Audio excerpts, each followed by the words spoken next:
John, welcome to the show. Good to see you. Hey, good to see you too. I am excited to have you on, and I am excited for my own personal education here because I know very little about the world that is facilities, and it's a complex world as an outsider. And so I'm excited to learn from you today and appreciate you coming on the show. Why don't we start with a bit about your background? Give us the spark notes on how you ended up in the niche world of charter school real estate. Yeah, well, first, thanks for having me on. I'm excited for this conversation. And it's a good question. Yeah, I started out in the private sector in management consulting. Went back to get my master's, and coming out of that, I actually had a friend who had just started at a charter organization called Green Dot Public Schools, which some of your listeners are familiar with out here on the West Coast. And they had just launched their second school. Um, but we're dealing with the facilities challenge right off the bat. And so he reached out to me and said, "Hey, we've got this position. We're looking for someone to come in, smart, ambitious, to help us figure out the real estate side of things for our growth trajectory." And so I took a leap of faith. I went in, I interviewed with them, and they just blew me away with their passion and their mission to transform education in Los Angeles. And I said, "Sign me up." And so since that day, which was pretty much 20 years ago, Okay. I learned on the fly, and in the midst of it, the facilities challenge that faced charter schools. And so I did everything. When we started, there was, like I said, there's two schools when I joined. When I left, there was 19 schools in the 5+ years that I was there, and so we saw a tremendous amount of growth. But as you can imagine, a tremendous amount of facilities challenges. And so that's really where I learned how to kind of navigate all that. Okay, fantastic. So you really cut your teeth, had the front lines experience coming from management consulting right into trying to figure out how to scale a charter network. And I would imagine lots of learning through doing, it sounds like. Tell me about, so you're currently the CEO of Blueprint. Uh Tell us a little bit about Blueprint for those who aren't familiar. My guess is a lot of people are, but you all also did a recent rebrand. So just give us the quick overview on Blueprint, and then I want to go back to sort of where you started. Sure. Yeah. Folks may be more familiar with our former name, Pacific Charter School Development, or PCSD, but you're right. We did recently rebrand to Blueprint. And yeah, we're a nonprofit facility solution provider. We've been around for 20 years. And really, our mission is to try to dismantle barriers to access to quality education in all the markets that we work in. And we do that by facilities development. And we have sort of three pillars that we have that we work with to support schools. One of them is providing sort of the technical expertise and shoulder to lean on for schools, kind of starting out in the real estate process.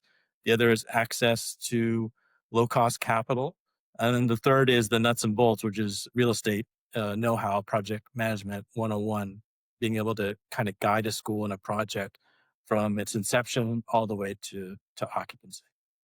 Okay, well, I'm excited to get into each of those a bit more. Before we do that, I want to ask an overarching question because you mentioned private sector management consulting, then you were with Green Dot, part of that growth trajectory, and now you support schools who are in all sorts of scenarios, presumably with Blueprint.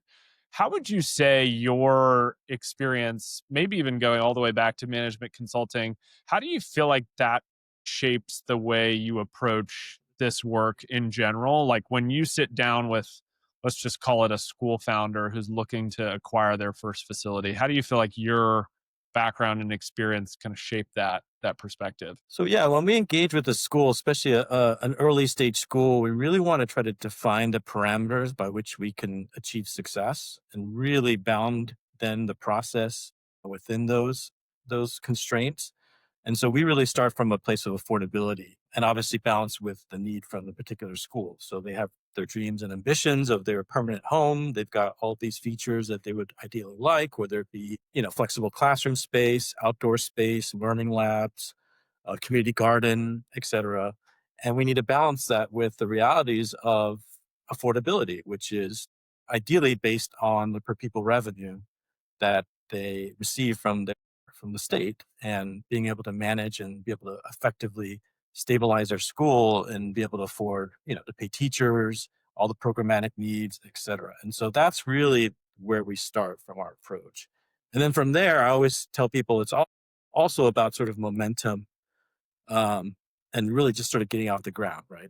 A lot of folks are getting stuck in first gear because it is a daunting task to enter the real estate market, right? It's risky, it's super aggressive, hyper aggressive. There are a lot of players in the marketplace. And so being able to navigate that is a daunting task for the average sort of school leader. At the same time, there needs to be sort of this leap of faith at some point to say, hey, look, now that we understand the realistic boundaries, let's actually jump in, take that leap. Let's actually start looking for sites. Let's get your board on board. Let's get your community on board. Let's get the excitement around kind of the prospects so that we can actually get that momentum so folks can actually start focusing on solving the problem. You mentioned the space itself, like people can get stuck in first gear. I, as an outsider looking in, totally understand why. I go to a lot of charter school conferences and I'll sit in the facilities session and oftentimes find myself lost halfway through. Let's spend a little time here and unpack some of the typical challenges before we get to before we get to building momentum like you talked about.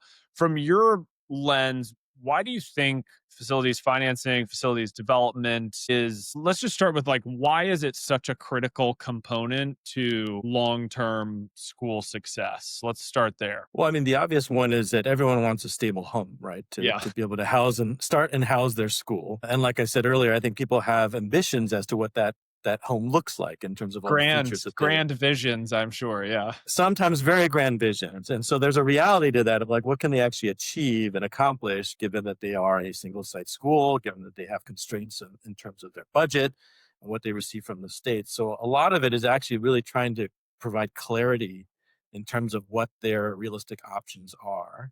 And then once you sort of define that, then it is actually like who are the actual supports and players out there that can actually help you achieve success, right? Because as you know, when you go to a lot of these charter conferences, they're sponsors by finance companies and they're sponsors by general contractors, and there's a happy hour with a broker. And so there's a lot of players out there. And so for the average leader, it's like, how do you actually find that sets of supports that will actually deliver on what you need? Because you may not need the long-term financing because it may not be ready to achieve that, or it may not be affordable for where you are. You also may not need that general contractor to try to go build a brand new building because that is also not realistic given where you are. And so you may need to have someone who's a little bit more thoughtful about the approach to say, hey, look, maybe we need to start in a smaller facility that we can lease, we can grow into. And once you get stable and sort of prove yourself and get financially viable and show academic success, then you can transition to sort of that longer term dream and actually and then sort of activate these other resources that are available to you. You mentioned, once you get stable, then you have potentially more options. What would you say? Let's just go with this. You mentioned like a single site operator or founder is working in a different set of constraints. Certainly, the expertise, sort of the overwhelming nature of the real estate space is one hurdle. What are some of the other typical hurdles or problems that you see single site founders, operators run into when they're really excited about starting a real estate project? Like, where's the points that they're getting to and then getting stuck in first gear? Going back to that analogy, Yeah, I think, real estate is actually a very tangible, right, goal. Like you can wrap your arms around what a real estate looks like because you can point to that building down the road or right? that church on the corner and say, hey, look, I can actually envision my school being successful in that environment. Families dropping off their kids right at that corner. Like it's a very tangible potential solution that people can wrap their arms around. Where they start to get stuck is it's time and resource intensive, right? As we know, it's like you got to spend the time and have the know how to actually find those sites, negotiate it. It's full of risk, it's full of questions, it's full of uncertainty. And I think that's primarily where some of these leaders start to get stuck is that they spend a lot of their own efforts, especially early on, focused on real estate because if that's a problem they feel like they can solve versus spending their time and resources on student recruitment, teacher recruitment, building a quality culture, focused on the academic program, like a lot of these other um, markers and strategies that actually ultimately will lead to their success. And then ultimately also trying to figure out, like I said, who to lean on and how to lean on them, the resources that are available to help them navigate, because there are people who have done this time and time again, right? This is not reinventing the wheel as far as trying to find a startup facility in most of the places where there's been charter growth. There's people that have done it. There's many lessons learned. It's a minefield, and so leveraging that experience and that wisdom, I think, is actually really important, even at the outset, to make sure like you're going about this in a sort of realistic way. Who are the different parties that get involved in a facilities acquisition process? And maybe you can paint for us the picture on both sides, because you mentioned there's a lot of different players on the service provider side, but there's also different players on the school side. Who typically, maybe a better question is like, who typically should be involved in a real estate project on the school side? And then what are some of the options on the service provider side, recognizing that your scenario is going to dictate who you end up working with and who might be a good fit? I think it might be helpful for folks like myself that are not experts here to kind of understand the various players on either side of the coin. Yeah. So obviously, they're started with the school leader, right? Who kind of has the vision for their school and a vision probably for their facility. You generally have active boards, maybe one or two folks that actually do have real estate experience, right? That do banking, finance, real estate development, or maybe a broker. And so, we tend to see that sometimes on school boards, which are definitely additive. And then ideally, you have someone on staff who can actually help the school leader with the day to day. Because once you actually start into a facilities project and make that commitment, there are a lot of day to day decisions like on the fly that you have to commit to, right? Whether it's like, what's the term of the lease that we want to negotiate with the church? What is the type of flooring that we want to include? What is the design, the color scheme? And what is the engagement with the city to get permits? And how can we engage the city council if we need to in order to get approval? Like there are a lot of these sort of day-to-day tactical items and issues that come up that ideally you have someone else that you can help make those decisions or at least elevate them and vet them properly from the school's perspective in addition to the school leader. Because like we said, the school leader has 10 different hats and has a lot of other priorities that they arguably should be more focused on than facilities. And so providing that, buffer, providing that support, internally staff, and then with a board member, I think is ideal. And then on the flip side, these external resources, I mean, there's a universe of lenders, brokers, contractors. I think that's where an entity like ours comes in, which is one, someone who can navigate and understand the entire process, right, from start to finish, and then be able to bring in the right resource at the right time to accomplish that fit. So maybe time to bring in a broker, maybe time to bring in a general contractor early on because we want to walk the building.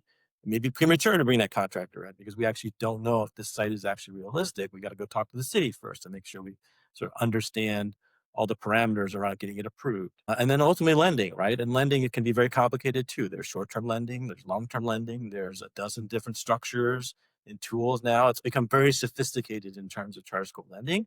And being able to provide that hand holding and navigation to actually get to a realistic solution that actually is affordable for the school is also extremely important. So let's talk a little bit about that process. And you mentioned it's become more sophisticated over time and there's a lot of different players. I totally hear you on the decision fatigue side of this. Just as you were rattling off those decisions, like I'm getting decision fatigue just thinking about that on top of all the other things you would need to be doing to run a school or plan for the opening of a school. When this is done well, like we just talked about some of the reasons this is hard. When this is done well, where does the facilities process start? Like where do you recommend, let's say a board member finds you, someone introduces you to a school founder and they say like, "Look, John, I have no idea what I'm doing. Tell me where to start. Like who should I be talking to? Should I be planning for this facility pre-authorization? Should I be, collecting certain data? What's a waste of my time? What's not a waste of my time?" I realize that's a big question, but maybe give us a few initial thoughts on when this is done well, this is what the maybe beginning 10 to 30% looks like. People that we've seen the most success have engaged even like pre-authorization. So let's say Okay. you're writing your charter application to the authorizer and starting to engage folks like our organization or similar organizations out there, and champions in the space.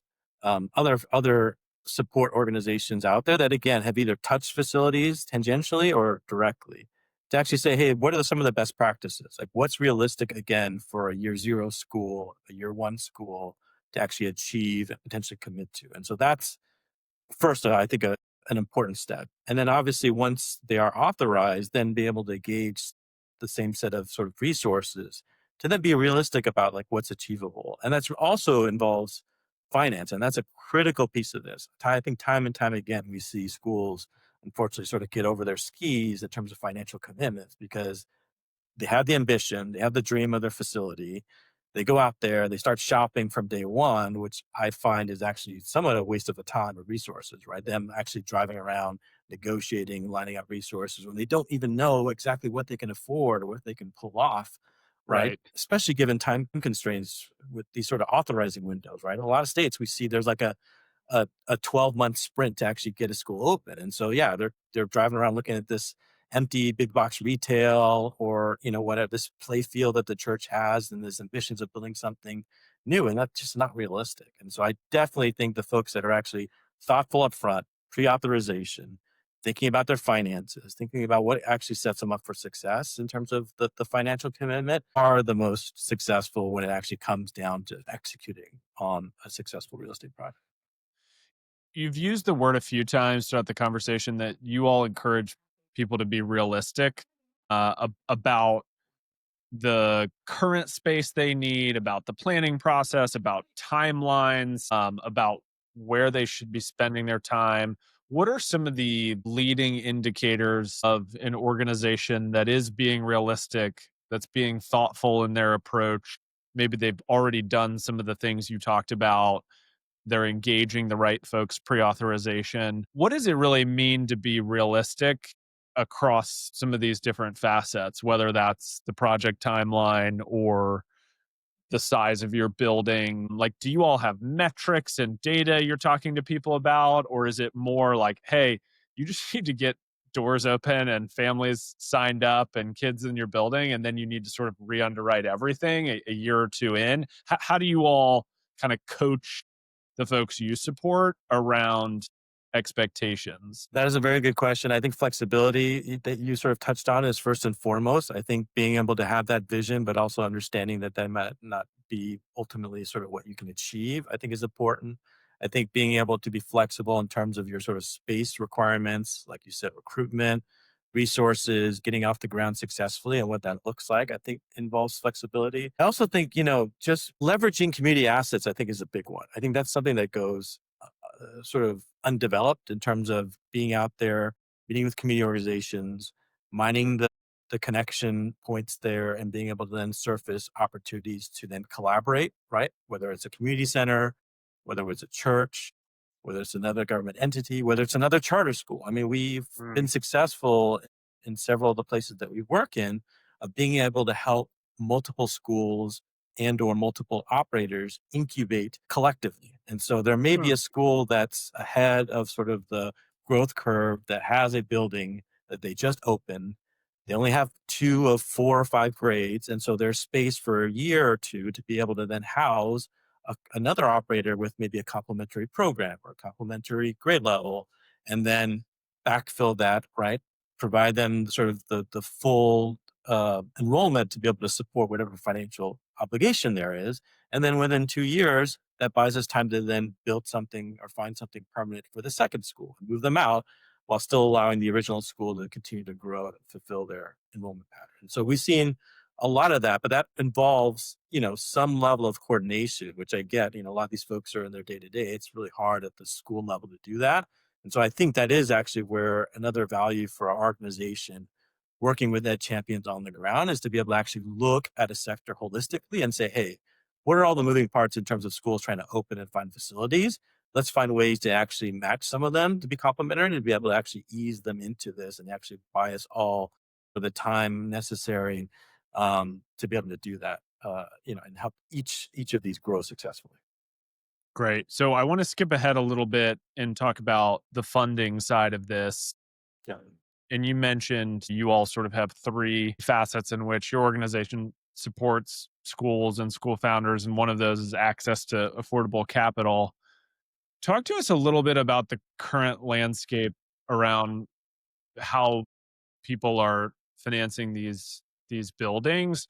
What's changed? What's the market like right now? It seems like, at least as an outsider, again, I'm going to pick on the conferences because when you go, I don't know if I should talk to fill in the blank bank or should I talk to one of these nonprofit sort of intermediary organizations. Then I hear about big philanthropy groups giving pools of money to support charter school financing options. So, like, how should I think about the funding landscape if I'm a school founder or leader, and just to even break through the noise a little bit when it feels like, which direction should I go? Maybe give us a framework or some thoughts on what the difference is between some of the different funding mechanisms are, and your perspective on the current landscape. Yeah, I mean, in many ways, the landscape has matured, which has been great overall for the sector, right? Like you pointed out, there are a good number of sort of institutional investors that are now in the market. There are some philanthropically backed funds that are now in the market, and a lot more sort of flexible products. But at the end of the day, they require a level of both sophistication and financial wherewithal to take on, right? And so a lot of these tools that are available are for more established schools that have either been, replicating, they're part of a CMO network, and or a Right. school that's been established for more than 3 to 5 years, let's say, right? And that's really the Yeah, sweet spot proven of the market. enrollments. Yeah, yeah, cash Proven enrollment. cushion. Yep. Exactly. Financially sound, academically sound, right? And maybe has gone through a renewal cycle or two. Like that's where the market speaks to, right? That's what the market's focused on when they're out there and you see the shiny banner of so and so sponsor. Like that's what they're looking for. Sure. And then, but like a lot of lenders, like lenders will talk to you, like they will talk to you and look at your use case and try to solve it. But it's not a one size fits all. And so that's where an organization like ours comes in terms of one, helping them navigate that, two, actually providing the bridge capital to then get to that point where they can access some of these products, right? And that's an important piece of the market that's actually sort of still a gap. Because Hmm. frankly, let's be honest, it's relatively risky, right? You're then talking about earlier stage schools, schools that are from year 0 to year 3, don't have that proven track record, don't necessarily have the financial records and wherewithal to show, but do have sort of marks of potential and success. And so an organization like ours is then can step in and provide that bridge financing or whatever tool is necessary to get them off the ground to then ideally set them up for success where they can achieve their full enrollment, where they can get that renewal, where they can get that A+ rating on their academics, right?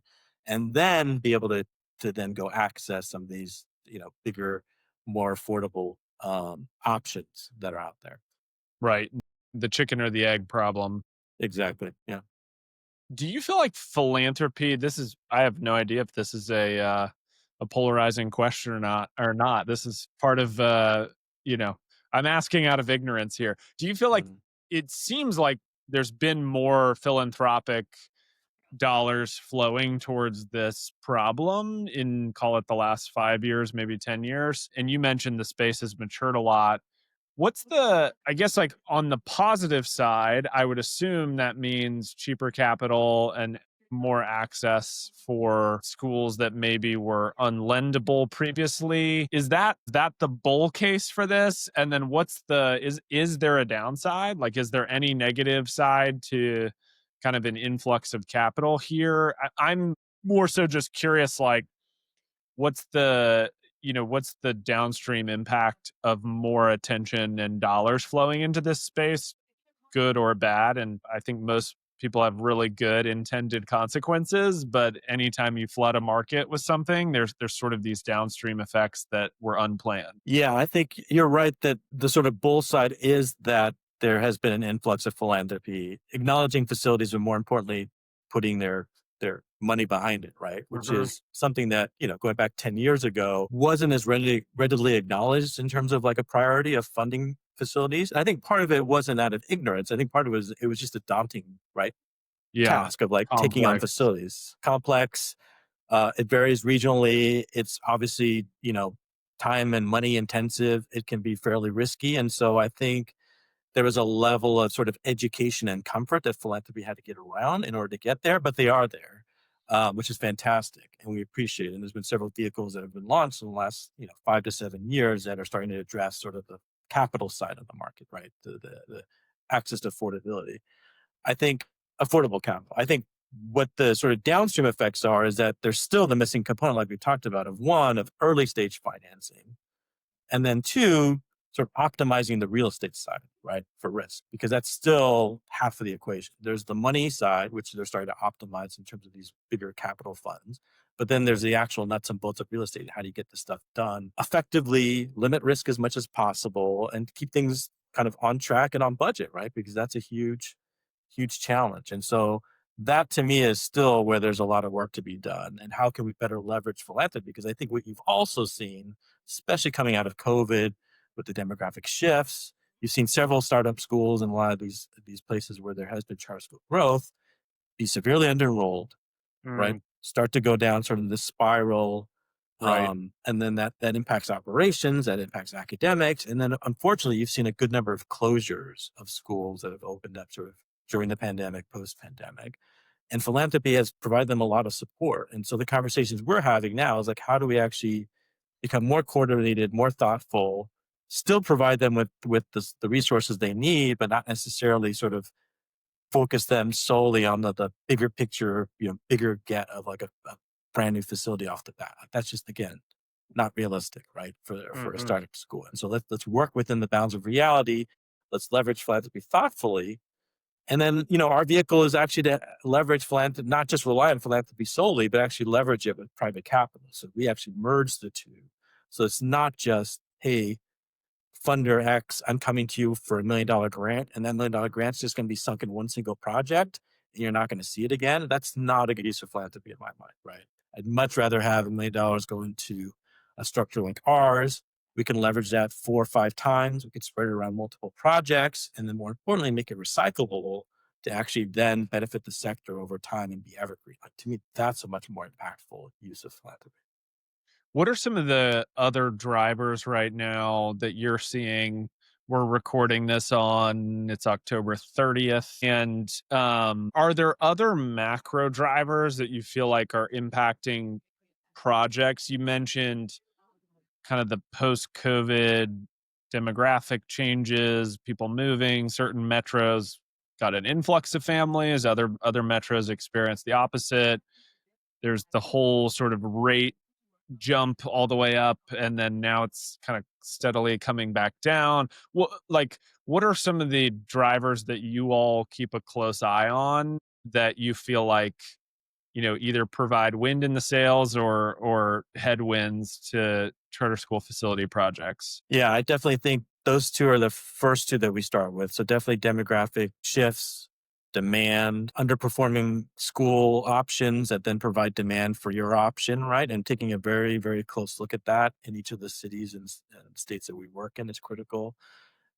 Access to capital and cost of capital is definitely a big one. I think there has been a bull run in terms of just folks jumping into the charter school market and funding markets, but you're starting to see some pressure in terms of, again, related to sort of under enrollment and shifts.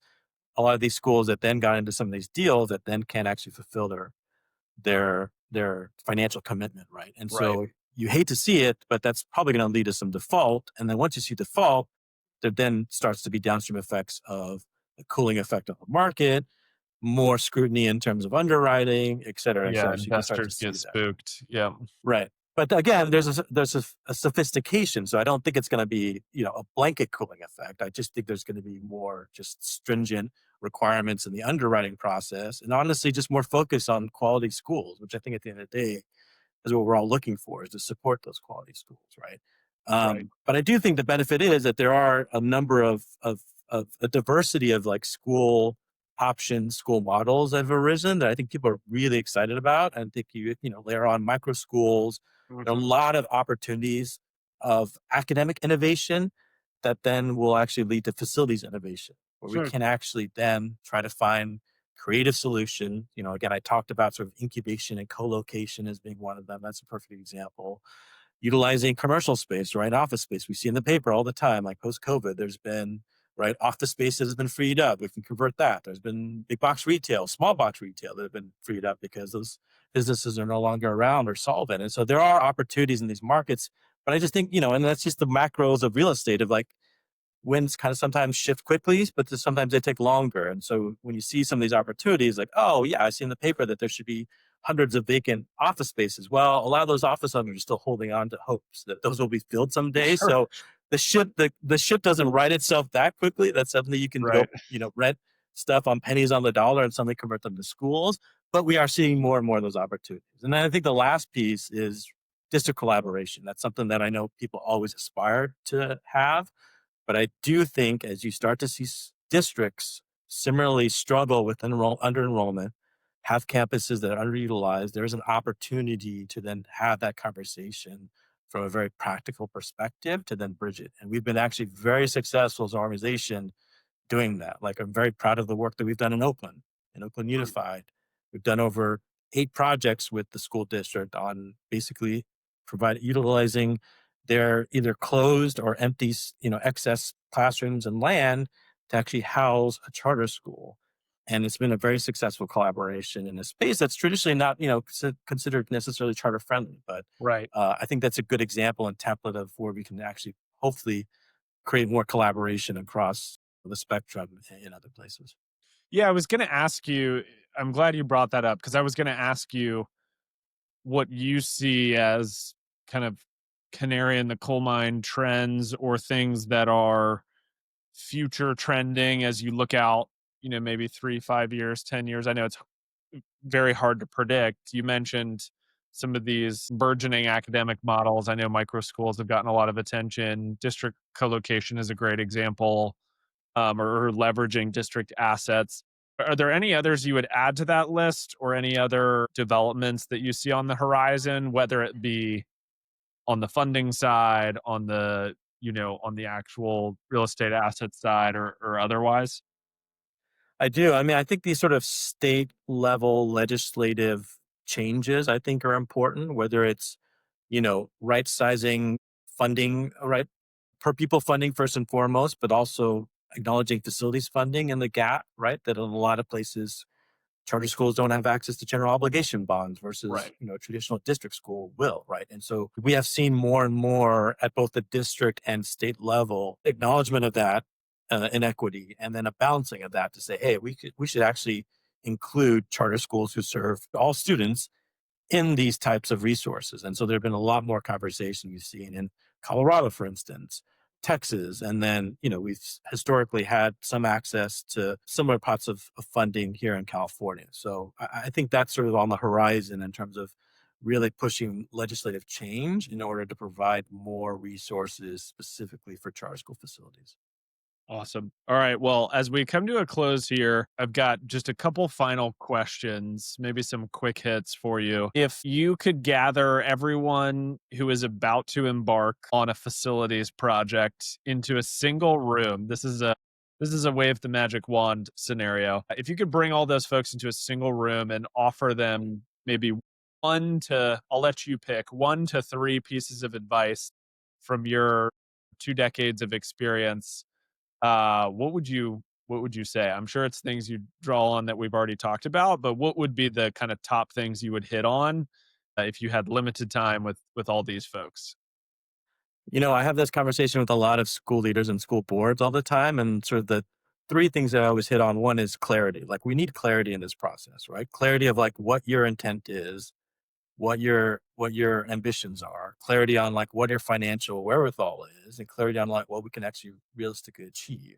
And then married to sort of that ambition and jumping off point and getting that momentum off the ground, right? Because a lot of times folks have the clarity, don't have that sort of, being able to actually jump into it and say, like, let's actually go pursue this, right? And so I think people too often get stuck in sort of the daydreaming of trying to figure out, like, what is our dream home? Let's go look at these 5 sites. It's just not a good use of their time, their personal time, the school leader's time. And so really bringing in a third party to be able to like navigate both of those, I think is hugely important. And then like I've been hitting on the financial piece, right? Making sure you understand you have a good back office provider, a good internal resource who can help you navigate and manage that, because you're going to have to make financial commitments right off the bat. And these are big dollars, big commitments, right, in the grand scheme of things for a charter school. And so not having the sophistication and wherewithal, and more importantly, the understanding of what your financial constraints are from day one is hugely important, and it will actually set you up for success. All right. So, how can listeners learn more about Blueprint or get connected with you or your team? So you can find us at blueprintfutures.org. It's a pretty effective website. There's a lot of examples of the schools that we've helped deliver and support. We are actively in California, which is our home base, both Northern and Southern California, the state of Washington, Colorado, and Texas. And so we serve all of those markets. And so I'd encourage any schools, school leaders in those places to reach out to us and yeah, have a discussion. There's a general inbox there where they can reach us and we can start the dialogue in terms of figuring out how we can best support them. Okay, awesome. Well, we'll link to that in the show notes. Any final, we always ask every guest this, any other resources that you find yourself recommending to others that we could link in the show notes? This could be other organizations, books, articles, doesn't even have to be real estate related. We'll take any additional recs. I can't think of any actual readings, but like Charter School Growth Fund is a big partner of ours, right? And I know a lot of networks are already part of their portfolio, but I think leveraging their facilities expertise is important. They're very much aligned in terms of how they actually think about the facilities world and tackling the facilities challenge. And so I think that's a key one. I think looking at some of the use cases actually on our website are pretty helpful. Like we try to go into some detail. We even have some videos about the process and the experience.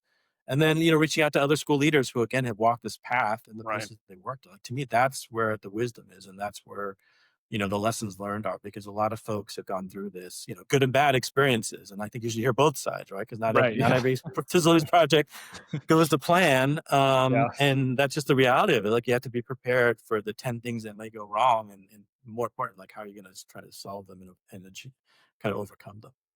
Perfect place to wrap. John, thanks so much for coming on the show. Really appreciate it. Thanks, Daniel. I really appreciate the time. Thanks for listening to Charter School Insider. This show is brought to you by BuyQ, the group purchasing organization specifically for charter schools. Want to learn how to maximize your school's purchasing power? Join together with thousands of other charter schools by visiting buyq.org/sign up. BuyQ's purchasing program is free and has no obligations or commitments required. If you enjoyed today's episode, do us a favor and subscribe on your podcast listening platform of choice. If you have a question or feedback for us, we'd love to hear from you. Send us an email at podcast@byq.org. Thanks, and we hope you'll tune in for the next one.